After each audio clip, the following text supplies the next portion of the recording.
Good morning mga kabuchi! Welcome to our channel. So today, we are going to have a garden update and at the same time, a frizzle chicken update. Since our frizzle chicken is already here, there, they are living in our vegetable garden mga kabuchi. So, ang ampalaya na ko mga kabuchi kay naghutdas dahon, wala na gid siya kuan mga kabuchi, wala na gid siya dahon. So but then our second ampalaya mga kabuchi here. So I think this one mga kabuchi will be able to survive.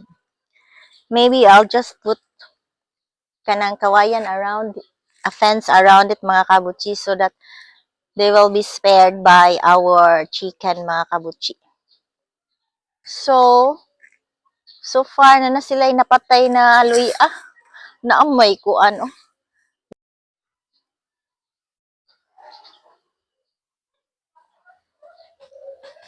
So mga kabuchi, hindi siya makita sa camera no, nakita na siya. So kanay siya mga kabuchi. Diamond back nga kuan. So ato siyang ikuan mga kabuchi kay wa tagianan. Sorry, you're in the wrong way. So these are our bantam chicken bantam frizzle chicken mga kabuchi oh. So they are wild na agoy katunog tag-itian ni.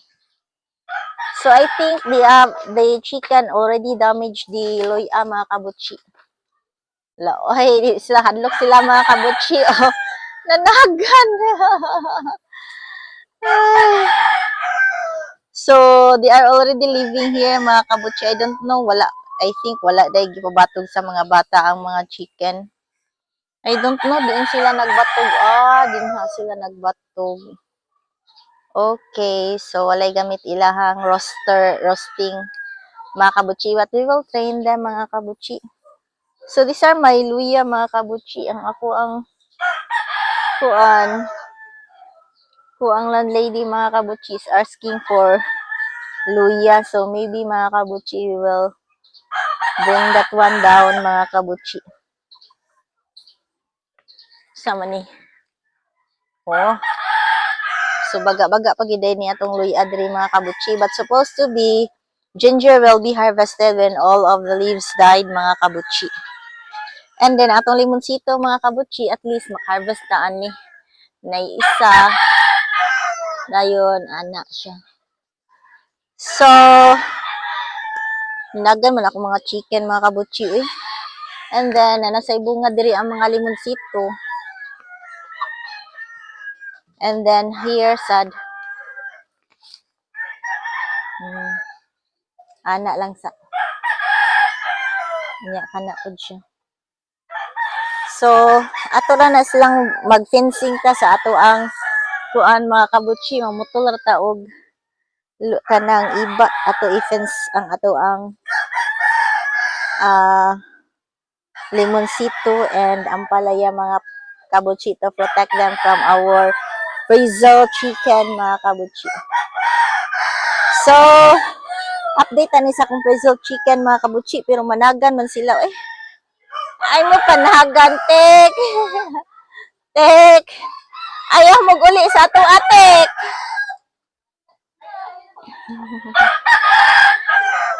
Ayaw gaya tek. Ay na.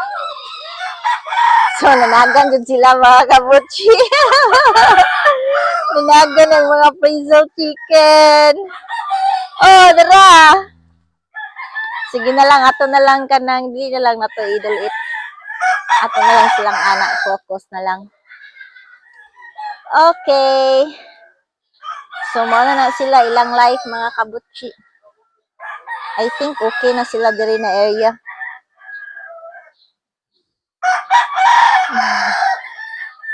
Mahiyain man ang mga frizzle chicken eh. So far, ang ilang feeders mga kabuchi, I like the feeders na. Their feeders were growing. And then they look clean. They are not sleeping in their itty na mga kabuchi. So wala gid is lagi train og patugdon sa ako ang mga kaan but tonight We will try. And then, wala na po sila ilaw. Di ay. Supposed to be, diri sila matulog at night.